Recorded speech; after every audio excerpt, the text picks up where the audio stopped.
Lyons site. Services for the blind and visually impaired. Graphic of a lion's head in black and white on a gray background. All right, here we are for now the second book in this shared reading. This is going to be a fun one. This is Johnny Cash. Now, before we read the book, I want to take a moment to look at the cover, and then we're going to do a slightly different activity. For starters, Johnny Cash was a musician, and so on the cover is Johnny Cash holding an old school acoustic guitar. It's got a nice mahogany top, and it has some nice beautiful pearl inlay. He's wearing a black shirt and black pants. He's got his hair slicked back kind of like Elvis. Now, what we're going to do is we're going to listen to two Johnny Cash songs. They are linked in the description of this video, so go ahead and share those songs with your class and let the students listen to them. The first song is going to be called God's Gonna Cut You Down. It's an old gospel, and it's a very somber song. So let's listen to that. And then the second song we're going to listen to is The Man in Black. Take a moment to listen to those two songs and ask your students how they feel after listening to them. Ask them, were the songs happy pop songs, or were they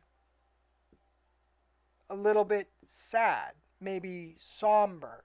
Somber is a way of saying sad, but not crying kind of sad, but more like a down sad, a mellow kind of sad, not a crying, sobbing kind of sad.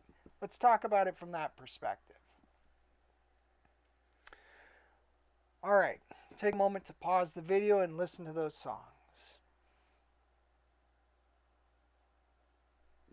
Hey, you're back. Thanks for listening to those songs. It gives you an idea of what Johnny Cash's voice is like. This book, Hello, I'm Johnny Cash, is very interesting because they're going to talk about Johnny's voice. They're going to talk about his music. They're going to talk about his art. They're going to talk about his life. And they're going to talk about it from the concept of morals. Johnny Cash was influenced by religion, and he used religion as a motivator for his system of morals.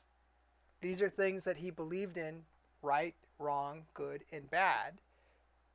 But now we're going to look at those from the perspective of morals, not ethics. When we talked about Shirley Chisholm, we talked about ethics. She was political, and she engaged in an ethical system of politics. We are now going to listen to a story about Johnny Cash, and he's going to be very moral, and he's going to speak to the people kind of like how Shirley did, but he's going to speak to them differently. And we're going to look at those two differences, and in the last video we're going to ask some questions for you to think about. All right. Hello, I'm Johnny Cash by Neri and illustrated by A.G. Ford. All right, let's read this summary real quick. Before he became Johnny Cash, he was simply called JR, a name that stood for nothing, and nothing was all he had coming into this world. There's never been anyone like the music legend Johnny Cash. His deep voice is instantly recognizable, and his heartfelt songs ring true to listeners of all ages and backgrounds. Here, Neri captures Johnny's story in beautiful free verse, introducing readers to an ordinary boy with an extraordinary talent who grew up in extreme poverty, faced incredible challenges, and ultimately found his calling by always being true to the gift of his voice. A.G. Ford's luscious paintings, luscious means beautiful, luscious paintings of the dramatic southern landscape of Johnny Cash's childhood round out this portrait of a legend, taking readers from his humble beginnings as J.R. to his enormous success on the world stage. So you got to understand, Johnny Cash's name is something that he came up with. His real name was J.R. He didn't have a first name. He's from a different culture where you would just call someone sometimes by their letters. So Johnny came from so little he didn't even really have a name. He had to give himself a name. But he didn't just give himself a name randomly. We call that arbitrarily. He gave himself a name that he earned. We're going to learn about how he earned that name by using a system of morals. Here's the story of a boy who had nothing, who earns everything around him in the world, and he does it through a system of morals. Hello, I'm Johnny Cash. All right, let's take a look at the photo. Here's the family that Johnny grew up in. His mother's playing guitar, and here's all the other family members. They're huddled in the back of a truck. They're all wrapped in blankets. It's snowing, and the back of the truck is the pickup truck. They're not inside the truck. They're in the trunk, the pickup bed. They're there with all of their belongings, and it looks like Dad is driving the car while Mom plays guitar for the children. I'm bound for the promised land. Before he became Johnny Cash, he was simply called J.R., a name that stood for nothing, and nothing was all he had coming into this world. By the time he was 3, J.R.'s family was close to ruin, forced to flee southern Arkansas before the desperate winds of the Great Depression turned all to dust. They hit the road searching for a better life, with nothing but the clothes on their backs, a few belongings, and Mama's old beat-up guitar. It was on that bitterly cold journey north that J.R. sang his first song. Huddled next to his brothers and sisters in the back of a flatbed truck, J.R. sang aloud, his teeth clattering as Mama beat out the Gospels on her guitar. I am bound for the promised land, they cried out, the wind howling all around them. Scared and hungry, J.R. asked, where is the promised land, Mama? She smiled and said, 2 days north in a place called Diaries, where the mud of the Black Delta land was as thick as gumbo and the promise of the New Deal was as good as gold. J.R. kept singing that song over and over, hoping and praying that the promise would come true. Where is the promised land, Mama? Now, just a little bit of context. The New Deal happened in the 1940s. So Johnny Cash, he's a little bit younger than Shirley Chisholm. Shirley Chisholm was born in the 20s, and Johnny Cash was born in, I think, the 30s. The late 20s, early 30s. So maybe Shirley's a year or two older than him, but they're almost the exact same age. These stories are happening at the same time. This is the same time in history, but a different place. Shirley Chisholm was in New York, and Johnny Cash is from the South. Let's find out about different parts of America, but at the same time in history.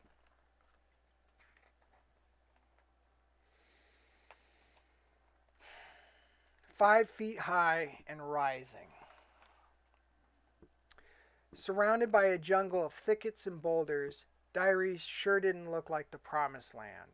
J.R. gazed out from their bare-bones house as Daddy, Brother Roy, and a stubborn mule busted their backs, taming 20 acres of New Deal land. It would take months of blood, sweat, and tears to turn that tangled mess of scrub oak into a field of prickly white cotton. It was a hard life. Daddy, Mama, and the other kids were up at dawn and spent all day in the fields under the hot sun, hoeing, planting, weeding, and picking till their fingers bled. The work never stopped. His daddy was warned from the get-go. Being a southern farmer is like walking a tightrope. One slip and you're doomed. To J.R., it seemed they were always slipping, fighting off deadly snakes and wildcats, battling to keep the mighty Mississippi from swallowing up their farm in the Great Flood of 1937, losing entire crops to seasons of drought and frost, or to plagues of army worms destroying everything in their path. It was tough on everyone. Things were there one day and gone the next. But Mama's guitar was always there to calm JR's fears with its comforting sounds until one day that disappeared too, sold to buy food or clothing because the music might feed the soul, but it couldn't feed the family. Johnny Cash grew up very poor, living a very difficult life. He went from freezing in the back of a truck, trying to sing to keep his family happy and hopeful, to then working the fields. It was a very difficult life.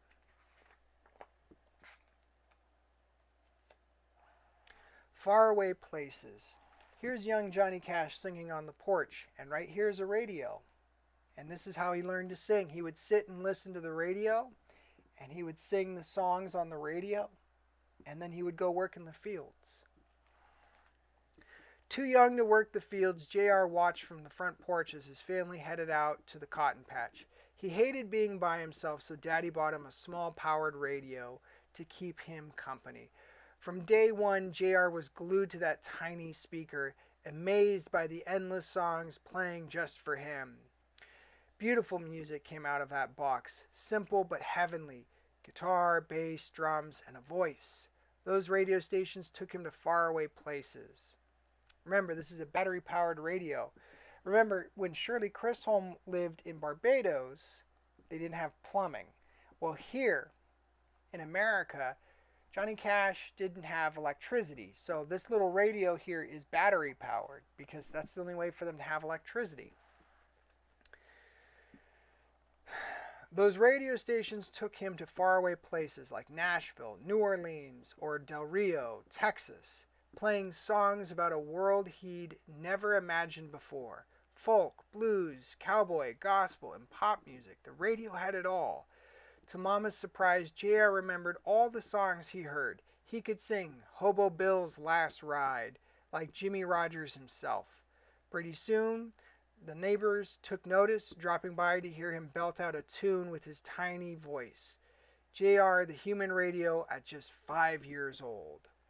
At bedtime, when Daddy told him to go to sleep, JR would press his ear to the speaker to catch the last few moments of a world free of cotton and mud. He dreamed that someday he'd fly away to those faraway places and write songs about them for the radio, so that some kid might hear them and dream a little too. Someday he'd fly away.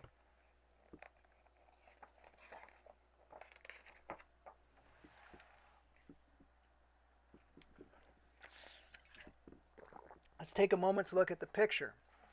Here's Johnny Cash when he's young, and he's swimming in the river. It's kind of similar to what Shirley Chisholm would do. They'd swim in the ocean. And here's his older brother, Jack Dempsey. Johnny Cash, Jack Dempsey. This is back when Johnny Cash was still JR. Let's read about Johnny Cash's brother, Jack Dempsey. Nobody was closer to JR than his big brother, Jack Dempsey Cash. He was only 2 years older, but since JR was so scrawny and shy, Jack became his protector, mentor, and best friend, all rolled into one. Jack wasn't just strong like the boxing champ he was named after. He was a deep thinker too.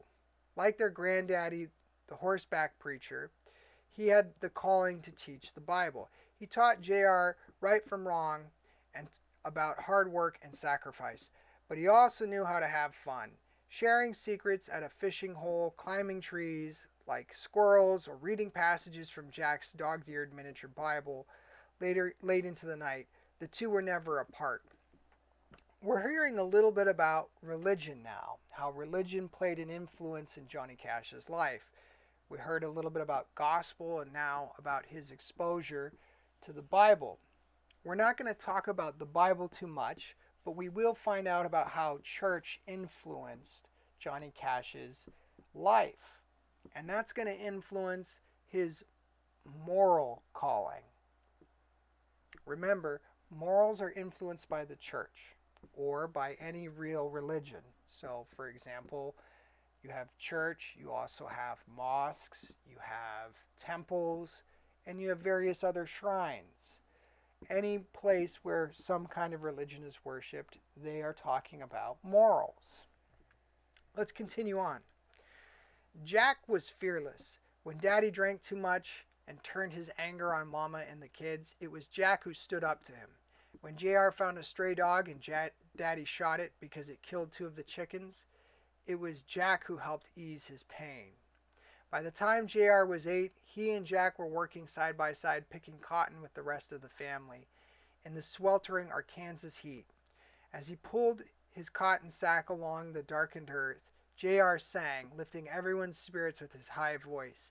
He sang novelty songs, folk songs, and pop songs, and challenged his sister Louise to hum any tune, and he'd guess it. JR knew them all. By late afternoon, when misery set in, he turned to gospel, stoking the last embers of fire in their bellies so they could fill their cotton sacks one more time before the skies grew dark. To them, gospel is a sign of hope. It gave them the hope and the energy they needed to continue doing very hard work. So this next part is about the church where Johnny Cash became a Christian, and he's going to talk a little bit about that. This is a preacher, and this is Johnny Cash. This is what a Southern church is like. It's a bit different, but that's how it was back then. For a Southern Baptist boy, being saved at a church revival was a rite of passage. A rite of passage is something you go through to become an adult. The first step towards accepting God into your life. But for JR, sitting in those church pews was terrifying. All that shouting and crying, gasping and praying. They sure didn't act like they were being saved from the devil. People broke out in fevers and shakes and threw their hands up in the air. When the preacher yelled, "Repent, or the wrath of God will strike you down," JR would grab the pew in front of him, his knuckles turning white with fear. He was not without sin, sometimes stealing cigarettes and thinking bad thoughts, and watching the sky light up one night from a nearby grass fire, he felt like hell was coming for him. Music was the only thing that kept him going back. He loved the Gospels, with those soaring voices and the angelic harmonies. For Jack, salvation meant the Bible. For JR, it was about the music. When he was 12, JR answered the call to be saved. The music was so powerful, it made him stand up and walk to the altar. When the preacher laid his hand on JR's forehead, a sense of peace washed over him. Afterwards, he felt even closer to Jack, like somehow they were equals now. Before, they were joined by blood. Now they were spiritual brothers too. There's a lot to unpack there. Without getting too deep into it, religion talks about hell as an idea of a place where people go who do bad things. It's not necessarily a literal place, it's an idea. There are people who hurt other people, and the people who do that harm live in a personal kind of hell because they're very unhappy. If you've ever been really angry and you've held on to that anger and it burns inside of you, that's kind of like a personal hell. That's what really hell is about. It's not a place that you go to where the devil pokes you with a pitchfork. It's about that bad feeling that you have and holding on to it and not learning to let go of it, not learning how to forgive. So JR learned that lesson. Young JR, young Johnny Cash, learned that lesson very early on. And what he took from the church wasn't the literal ideas of heaven and hell, but the metaphorical ideas. And those metaphorical ideas of right and wrong informed his sense of morals. And that became his obsession with gospel music. For Jack, salvation meant the Bible. But for JR, Johnny Cash, it was all about the music. Johnny understood that being saved had to do with the music, sharing the joy of music, telling stories through music. That's very powerful. And we're going to learn how that impacted his decisions throughout the rest of his life.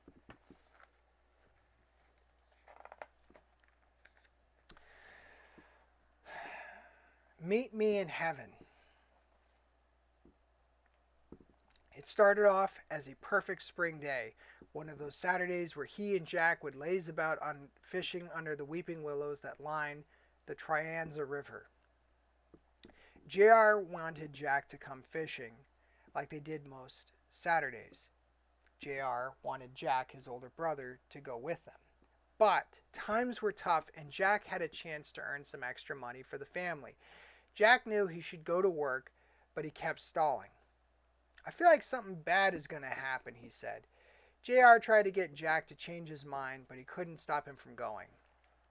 Alone at the fishing hole, JR had a wrenching feeling, that's a bad feeling, in his gut all morning. Hours later, when a black car headed their way, JR's heart skipped a beat. Daddy was in the passenger seat. "Leave the pole," he called out. "Jack's been hurt really bad." Daddy told him that Jack had fallen on a table saw while cutting fence posts. "I'm afraid we're going to lose him."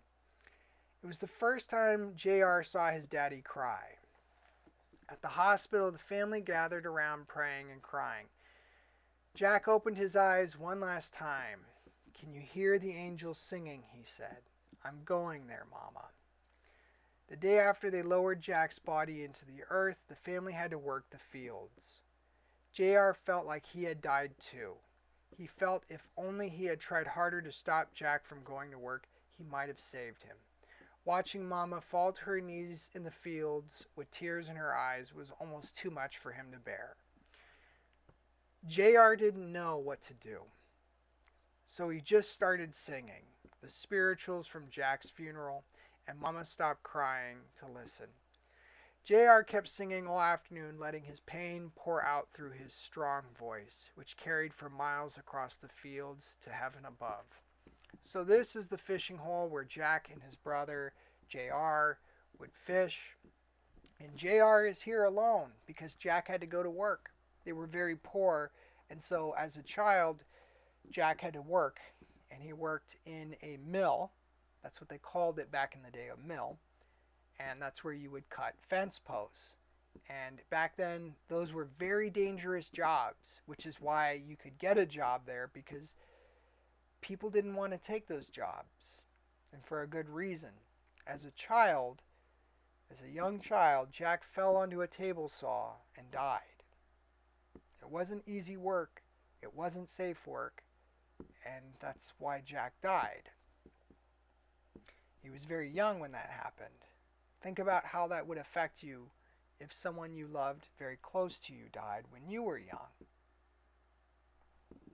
Let's continue on.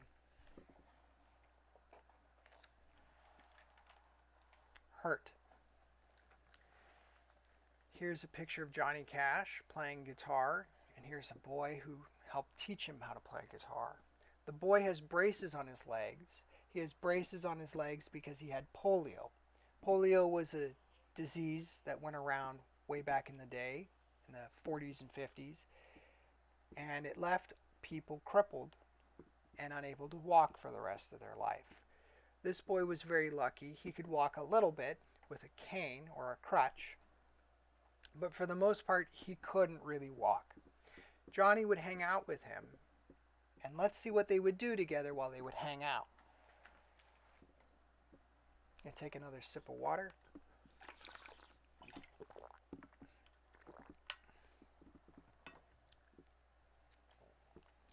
Hurt. After Jack's death, all JR talked about was his brother. But after a while, his friends got tired of hearing those stories, so JR stopped talking about him altogether. Instead, he'd walk for miles alone, writing sad poems in his head. One day, JR found himself walking down by the fishing hole. He heard someone playing a perfect rhythm on the guitar, and thought maybe it was a radio. Turned out it was a crippled boy playing in front of a rundown shack. JR had seen other kids make fun of this boy whose hand and foot were deformed by polio. That's the virus I told you about. They laughed and imitated the way he limped in town. But JR didn't care a lick. That boy's music spoke to him. He was like some kind of magician, creating incredible sounds with that withered right hand. Let's take a look at the photo again. You can see his hand right here. It's not normal. It was damaged by polio, as were his legs. Let's continue on. JR started dropping by at the end of every day to listen from across the road. After a few days, the boy invited him over. His name was Jesse Barnhill, and he loved music as much as JR did. He taught JR his first chord on the guitar. Jesse understood JR's sad poems and helped turn them into songs. They'd play late into the nights, and for JR, it was pure heaven. On his long walks home, the wildcats growling in the darkness, JR sang out loud, knowing the music would protect him from all that was dark and scary in the world. One day, JR said, "You know, Jesse, you've got polio, but you sure can play." Jesse shrugged. Sometimes when you lose a gift, you get another one. That is a glass half full mindset. Now let's look at what happens when you have a glass half full mindset. This is when it gets a bit exciting.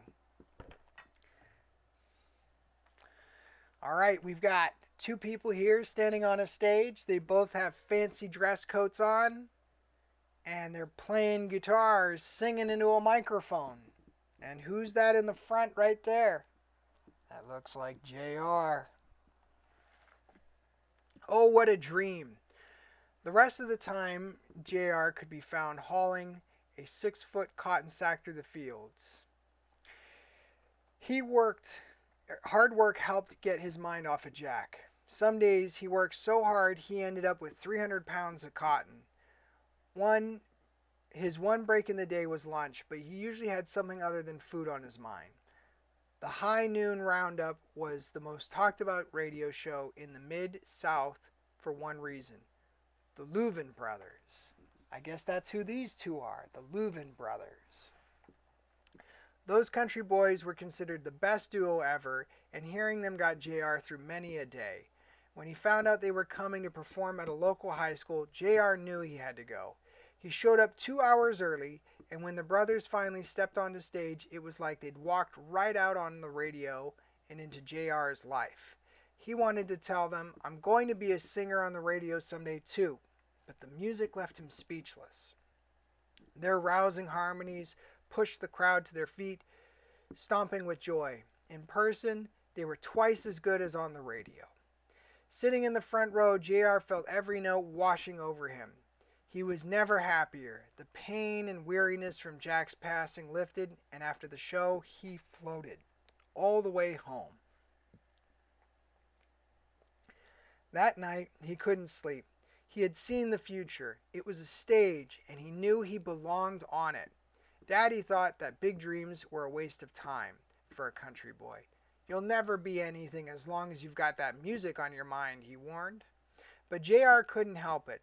He felt the music calling like a voice from the middle of the earth, full of mystery and power, reaching up and grabbing hold of his heart.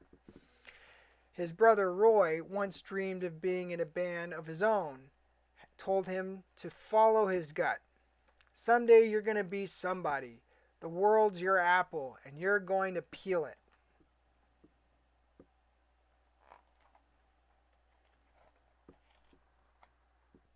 All right, here we go. Here's Johnny, and he's got an axe in his hand.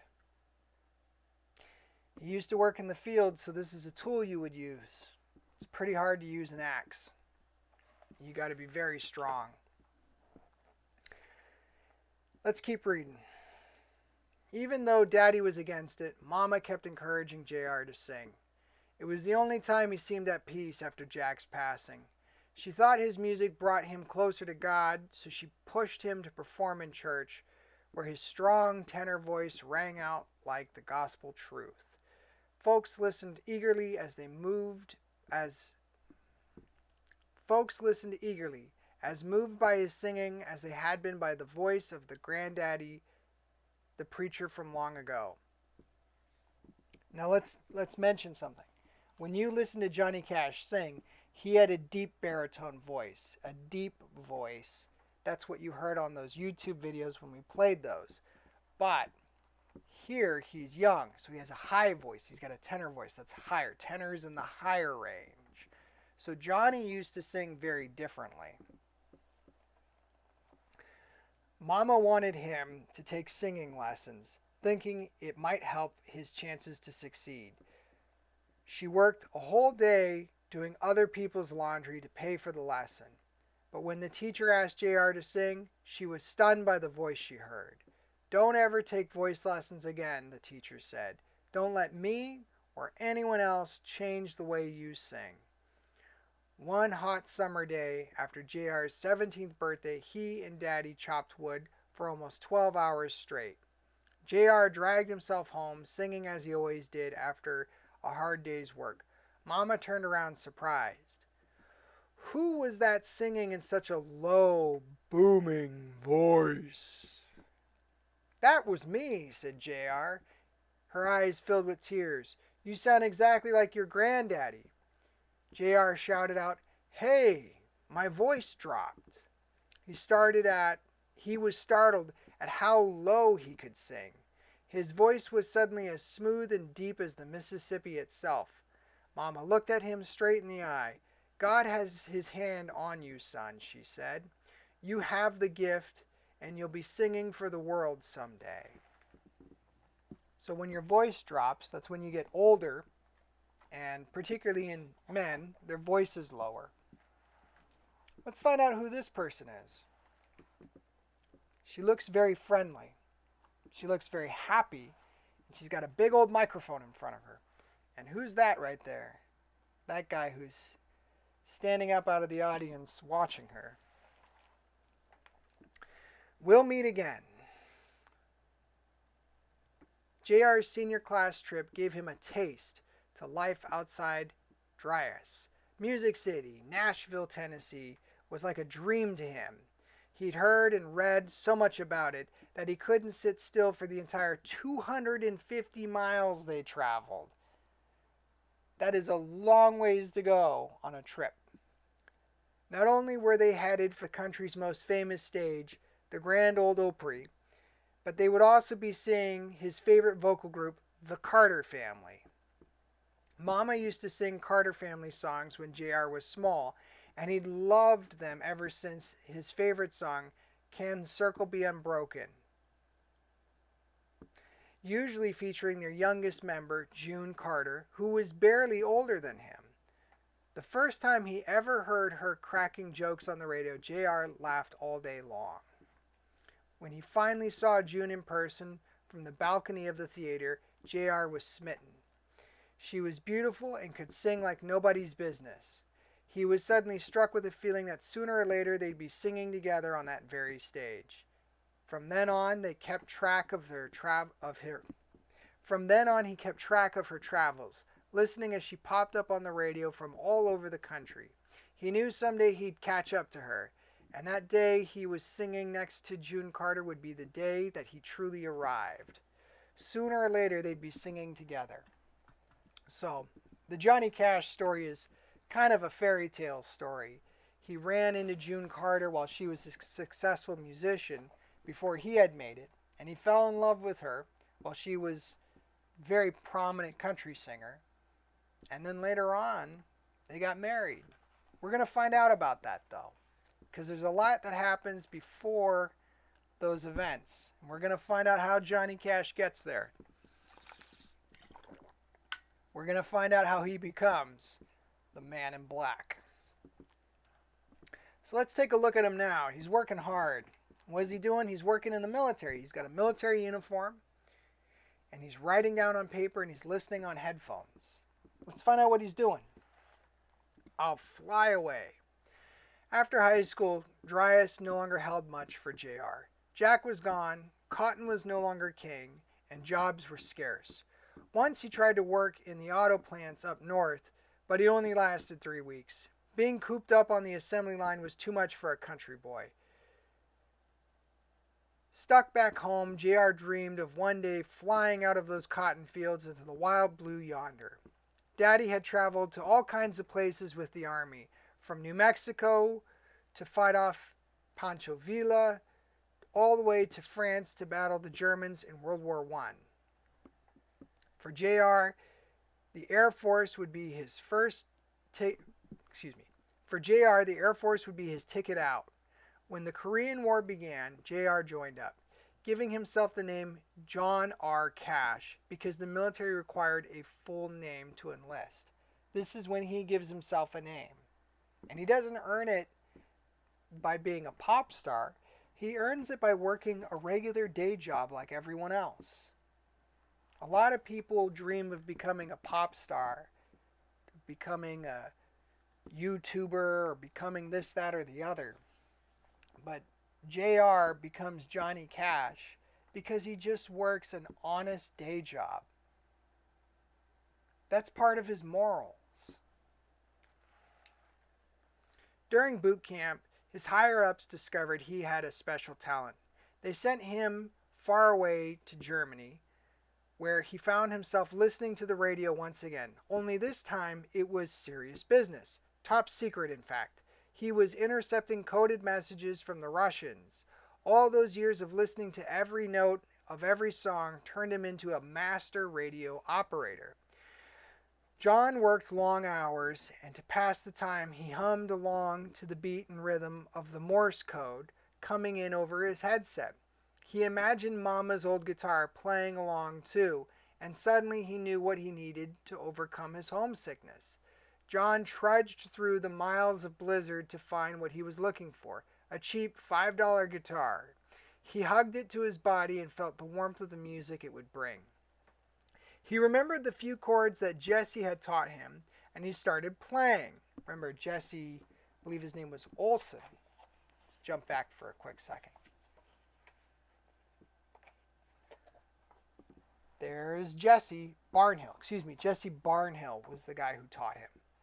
And so now he's a grown man, but he remembers that lesson from his childhood. Jesse Barnhill was very important in Johnny's life.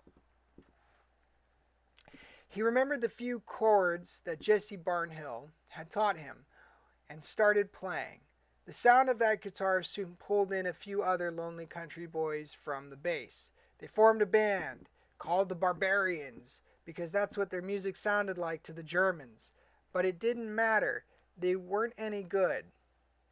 To John, playing together transported him from those bitterly cold nights to a warm summer's day back home. He didn't care about being good or bad. He just wanted to play. Let's take a look. There's Johnny. He's in his black suit. And there's his band. After 4 years away, Staff Sergeant Cash, he got promoted, came back to America a man. The first thing he did was marry a young woman who had literally knocked him off his feet in a roller skating rink back in Texas, where he'd gone to boot camp. John had written Vivian Limberto the whole time he was away, the two of them falling in love by airmail. Reunited at last, they headed to Memphis, the place that was about to change music forever. Needing money to start a family, John got a job selling refrigerators door to door, but his heart wasn't in it at all. He spent most of his time dreaming and listening to the car radio. "You've got to be the worst salesman I've ever seen," his boss said. But he knew John had bigger ambitions than selling appliances. John had his heart set on music, so the boss lent him some money to pursue his dream. John was thankful. "Someday I'm going to come back and repay you in full," he promised. One day, John heard a boom chicka boom sound coming from the back of an auto shop where his brother Roy worked. It reminded him of the trains that used to rattle their childhood home. Some mechanic friend of Roy's, Luther and Marshall, were messing around on a guitar and a bass. John fell in with them. There's Luther and Marshall, the three dreamers in love with music. That train sound put them on track, not to the local clubs where they were turned away for playing hillbilly music, but to church. So when they would play at a local club, no one would listen to them. But if they played for the church people would listen to them.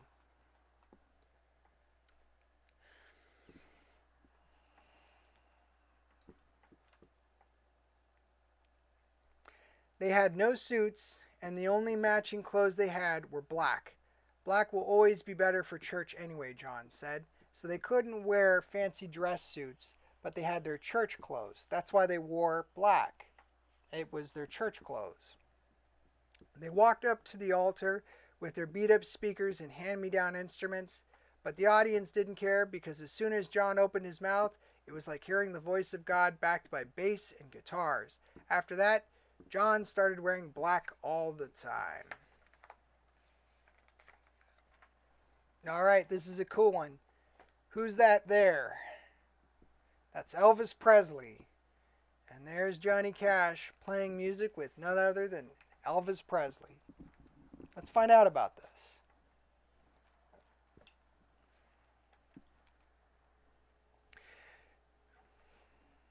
John was on his way to the grand opening of a new store in town when he heard screaming. He rushed to see what all the commotion was about, and when he turned the corner, he couldn't believe his eyes. Elvis Presley wasn't just singing on the back of a flatbed truck. He was gyrating like a tornado. Elvis the Pelvis, whipping 300 girls into a frenzy with his music. John had never seen anything like it. That should be me, he thought jealously.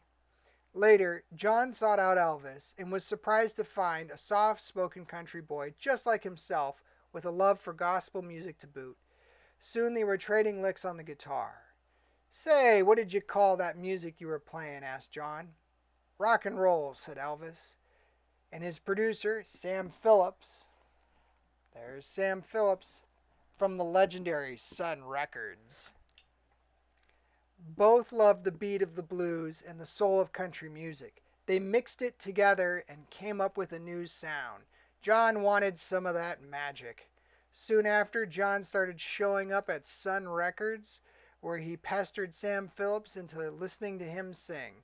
For 2 hours, John sang every country and gospel tune he knew from the radio. Unimpressed, Sam said, "Sing something you wrote." John remembered a song he had written while waiting for the train to bring him home from the Air Force. When he let loose with "Hey Porter," Sam was moved.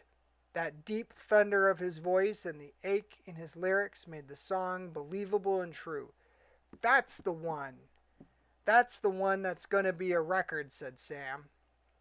John only had a few cents left to his name, but afterwards he was so happy that when a panhandler stuck out his hand, John gave him all he had. So remember, John got a loan from his former boss who sold refrigerators, and he spent all that money to record that record. And then he gave the last few cents he had away. But let's find out what happened to him. So here's John. He's driving in his car, going back home. Folks out on the road. And this right here is an oil tower. They're very common in the South. Let's keep going. It had been quite a year since John returned from Germany. Here he was, not only about to become a real singer, but a dad as well. A few months before his first record came out, Vivian gave birth to their first daughter, Roseanne. Strumming lullabies to his baby at night, John felt maybe God did have his hand on him. A few weeks later, he was driving by the highway when "Hey Porter" came on the radio. He almost drove off the road. John couldn't believe that his voice was going over the airwaves. He thought about all the songs he had heard on the radio that gave him hope, calmed his despair, or just let him escape from his troubles for a few moments. He looked at the cars around him and wondered if maybe they were listening to the same station and finding the strength and inspiration through his music now. His first royalty check came in at $6.05. 42 cents. It wasn't much, but he felt like the richest man in town. When fan mail started to trickle in, John would lay the letters out on the floor and marvel at all the different states they came from. What a world he lived in, singing and getting paid for it too. And now here he is, and this is when he really becomes Johnny Cash, the man in black. He's performing on stage for audiences. I Walk the Line. That's his famous song. That and Ring of Fire and a handful of others. Sam thought John needed a little extra flash, so he started calling him Johnny, and the name stuck. Marshall and Luther became his band, the Tennessee Two, driving that boom chicka boom sound behind all his songs. At his first big show opening for Elvis, Johnny Cash stood out from the get-go. He didn't sing that sugary country music like the guys who wore the glittery cowboy outfits. He wore black, and his voice had a raw power that penetrated the heart of anyone who heard it. That night, all of Johnny's family and friends watched as he set the stage on fire with an energy that left the crowd hungry for more. The audience kept calling him back for an encore, and after singing 2 songs again and again, he finally broke out with a new one. Folsom Prison Blues. The crowd went crazy for it. Johnny was overwhelmed. Afterwards, one of his radio heroes, Sonny James, took him aside. Looks like you got it made, but remember what you are and the life you live sings louder than any song. That's a lesson in morals. Let's read that again. Looks like you've got it made, but remember, what you are and the life you live sings louder than any song. So what Sonny James is telling him is how you act, how you treat people. Your actions speak louder than your words. Johnny never forgot that. It made him want to write a song about who he was and how he wanted to live his life. The song would be a vow to stay true to his heart and to the family he loved. The words just poured out. In 20 minutes, Johnny Cash had written the biggest song of his life. When I Walk the Line became the #1 country song in America, Johnny went back to the boss who had lent him money to pursue his dreams and paid him back in full. That's very honest. That's a very honest way to behave. That's a very moral thing to do. What you are and the life you live sings louder than any song.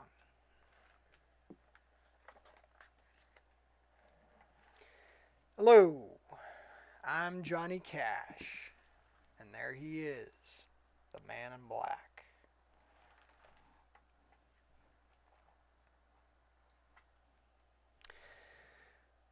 Hello, I'm Johnny Cash is how he started every concert from then on. That simple statement said it all. Johnny Cash, the poor country boy from the cotton fields, traveled the world many times over, where he sang for presidents and the homeless, businessmen and farmers, soldiers and prisoners alike. It didn't matter how famous he got, he never forget what it was like to be cold, miserable, and hungry. Mama didn't have to remind Johnny that his gift was special. He knew he was not its owner, but its caretaker. To be a caretaker. He didn't own his voice. He was the caretaker of his voice. He didn't own the stories he told. He was the caretaker of those stories. He spoke to the people through his voice. And it was because he respected them that they in turn respected him back. I'll always be true to it, he promised her, talking to his mother. Being true meant being unafraid to speak from the heart. Just as Jack had believed in right from wrong, the man in black believed his role was to sing the truth, whether it was popular or not. His songs gave a voice to the voiceless, capturing so many people's heartaches, struggles, and triumphs. It seemed like he spoke for America just as America spoke to him. For almost 40 years, he crisscrossed this great land as his concerts took him down every major highway to cities big and small. but it was only after he'd written 1,000 songs, sung 10,000 shows, and sold over 50 million records that Johnny Cash came to believe that the Promised Land was not a place in Diarese, Arkansas, or Landsberg, Germany, or Memphis, Tennessee. It was the feeling he got in his heart every time he shared his gift, the Man in Black. We're now going to go to the back section. They've got more information about Johnny Cash. I'm not going to read that. By the way, he was born in 1932. Shirley Chisholm was born in 24, so she was like 8 years older than him. And this is some of his timelines: the Great Depression, the New Deal, the Golden Age of Radio, the Great Flood, the Cold War, the birth of rock and roll, the 1960s, television, politics, some interesting points. These are some records that are really recommended to listen to if you want to get an idea of his music. And then here's a bibliography about his life. And then here's the author's dedication. For my mom, who, like JR, was always there for me, never doubting that I'd find my way. To all the musicians who aspire to create heartfelt and honest music for our world. So, what is this book really about? Let's talk about it in just a moment. Lyons site. Regular updates on blind and visually impaired tutorials will be available for all kinds of topics. Thanks for watching.